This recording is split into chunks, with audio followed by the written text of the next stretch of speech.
အားလုံးပဲမင်္ဂလာပါ77 Sport ကနေပြန်လည်ကြိုဆိုလိုက်ပါတယ်ဒီနေ့မှာတော့ Champion League ဘီရင် Ancelotti အတွက်2026 World Cup Aim at ဆိုတဲ့ topic နဲ့ပတ်သက်ပြီးဆွေးနွေးတော့မှာပါအဲ့တော့ပြောပြပါအောင်ရှင်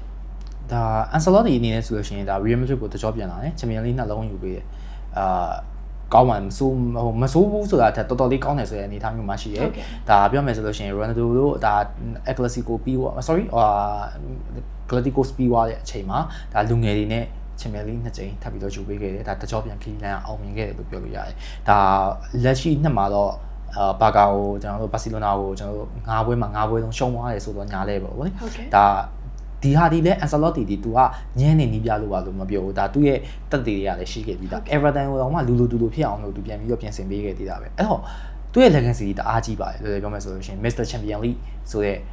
ဂုံပုတ်ဒီ Ronaldo နဲ့တူတယ်လို့တော့ပြောလို့ရတယ်လက်ရှိနီးပြတွေမှာဆိုလို့ရှိရင်သူဒီ Champion League ကိုအများဆုံးယူထားတဲ့နီးပြတစ်ယောက်ဖြစ်တယ်အဲ့လိုမျိုးနီးပြတစ်ယောက်အတွက်ဆိုလို့ရှိရင်သူ့အတွက်ဟို club legacy ရပြီးသွားပြီ club မှာဘာအောင်မြင်မှုတွေထပ်ယူပြအောင်လဲပြီးနေပြီသူ့အတွက်ကဘာမှမကြမ်းတော့ဘူးအဲ့တော့ तू နားမလာ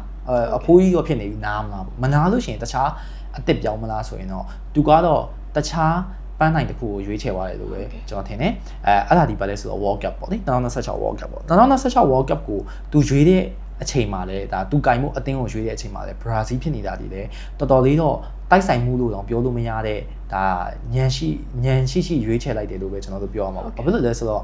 ဘရာဇီးကစားသမားတွေတော်တော်များများကသူ့စီမှာရှိတယ်ဒါ Brazil ရဲ့ star player တွေအားလုံးဒီဒါ Vinicius Junior Rodrigo သူလုံးဝထည့်လို့ရမဲ့လူတွေအားလုံးပြီးတော့ Casemiro ကအစ Casemiro ဆိုတာဒီရဲ့ဒါသူ့လက်ထက်မှာဒါတုံးခဲ့တဲ့ကစားသမားပဲပေါ့နော်တော်တော်လေးအားကိုးခဲ့ရတဲ့ကစားသမားပဲအဲ့လိုမျိုးလူတိုင်းဒီသူနဲ့အရင်မဆိုင်ကြဘူးပေါ့လေအဲ့တော့သူရွေးလို့ရှိရင်ပြင်သစ်ကိုရွေးမှာ Brazil ကိုရွေးမှာနှစ်ခုပဲရှိတယ်ပြင်သစ်ကစားသမားတွေကလည်းပေါ်ချင်းတော်ချင်း Real Madrid မှာအခုဆိုလို့ရှိရင်ပေါ့လေ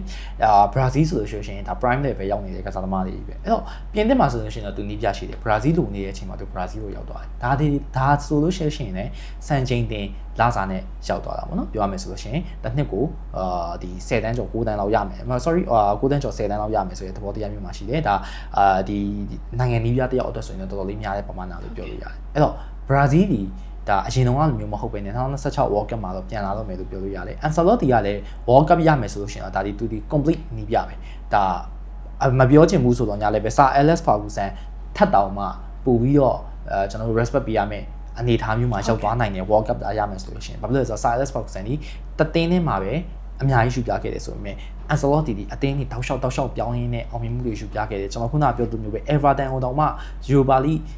နတ်မှန်အောင်လို့လုပ်ပေးခဲ့တဲ့နေပြ Real Madrid ကိုတကြောပြန်ရောက်လာတယ်ဆိုတော့လေဒါ Everton ကိုအမှန်တမ်းပြောရင်သူ့ရဲ့ဒီပြောမယ်ရှင်နီးပြဘဝထိုးဆင်းသွားမှာဒါမော်ရင်ဟိုဆိုလို့ရှိရင်လည်းအဲ့လိုမျိုးပဲဒါအသင်းကြီးတွေကိုကိုင်းရနေပြီးတော့အသင်းသေးရောက်တယ်ပြီးရင်တဖြည်းဖြည်းနဲ့တူရကီတီအခုရောက်သွားပြီဒါပေမဲ့ Ancelotti ဒီအဲ့လိုမျိုးဆင်းရမယ့်အချိန်မှာ Real Madrid ကသူ့ကိုတစ်ချိန်တပ်ဖန်ပြန်ခေါ်တယ်ဟုတ်ကဲ့ပြန်သွားလိုက်တယ်သူ့ရဲ့နီးပြဘဝဒီဒါအသက်အရွယ်ကြီးတယ်ဆိုပေမဲ့ဒါ new career တခုဖြစ်လာတယ် Real Madrid မှာအောင်မြင်မှုတွေယူတဲ့လက်ရှိ2026ကမ္ဘာဖလားမှာသူသွားရတော့မယ်အဲ့တော့လက်ရှိအချိန်မှာဆိုလို့ရှိရင်ကျွန်တော်တို့ဘာတတင်းနေထွက်နေလဲဆိုတော့ Casemiro ကိုပါပြန်ခေါ်မယ်တော့သူယုံနေဆိုတဲ့သဘောတရားမျိုး Casemiro ဒီ Manchester United မှာဘာမှဟိုပြောရမယ်ဆိုလို့ရှိရင်ပြောရင်တစ်နှစ်ပဲပေါ့နော်1 season ပဲလုပ်ပြနိုင်တဲ့လူလို့ကျွန်တော်တို့ပြောလို့ရတယ်ဒါပေမဲ့ Casemiro ဘယ်လောက်ထိအရေးချင်းရှိတယ်ဆိုတာဒါ Real Madrid မှာတည်ပြပြီးသားအဲ့တော့သူ့ကစားသမားတွေကိုသူပြန်ခေါ်တယ်ပြီးတော့သူနဲ့ရှင်နီးပြီးသားကစားသမားတွေတော်တော်များများကလည်း Brazil မှာရှိတာဖြစ်တဲ့အတွက်ကြောင့်မလို့သူဒီလေ Brazil နဲ့မစိမ့်နဲ့ဒါပြောမယ်ဆိုလို့ရှိရင်နီးပြဖြစ်တာဖြစ်တဲ့အတွက်ကြောင့်မလို့တော်တော်လေးတော့ကောင်းမယ်လို့တော့ထင်တယ်ပြီးတော့နောက်တစ်ခုကဘာလဲဆိုတော့ Vinicius Junior နဲ့ Rodrigo တို့နဲ့ပြန်ပြီးတော့လက်တွဲနိုင်မယ့်အခွင့်အရေးပေါ့လေဒါသူတို့ဆိုလို့ရှိရင်လည်းဒါပြောမယ်ဆို Mbappe နဲ့ဒါသူအရင်မခင်ပဲဒါ Vinicius Junior တို့ Rodrigo တို့ဆိုတာသူ့အတွက်တားအရင်လို့ပါဖြစ်နေပြီဆိုတဲ့သဘောတရားမျိုးအောင်ရှိတယ်အဲ့တော့သူတို့နဲ့ပြန်လက်တွဲရမှာဖြစ်တဲ့အတွက်ကြောင့် Ancelotti ဒီပန်းတိုင်အတစ်တစ်ခုကိုလူဟောင်းနေနေပဲတွားမယ်ဆိုတဲ့သဘောတရားမျိုးပြီးတော့နည်းနည်းတော့ပြောဖို့ကောင်းတာပေါ့လေပြောမယ်ဆိုလို့ရှိရင်ကျွန်တော်တို့နီးပြအတစ်တွေဆိုတာတဲ့နီးပြအဟောင်းတွေကိုပဲကျွန်တော်တို့ဆက်ပြီးတော့မြင်ရအောင်မယ်ပြီးလို့ရှိရင်လည်းထိတ်တန်း level တွေမှာမြင်နေရအောင်မယ်ဆိုတော့ဒါကြည့်ဖို့ရှုဖို့တော့ကောင်းတာပေါ့ဟုတ်ကဲ့ပါအဲ့တော့ဆိုအခုဆိုလို့ရှိရင်တော့ Ancelotti ရဲ့2026 World Cup Aim at ဆိုတဲ့ topic နဲ့ပတ်သက်ပြီးဆွေးနွေးခဲ့တာပါကြည့်ရှုအားပေးခဲ့ကြတဲ့အတွက်ကျေးဇူးတင်ပါတယ်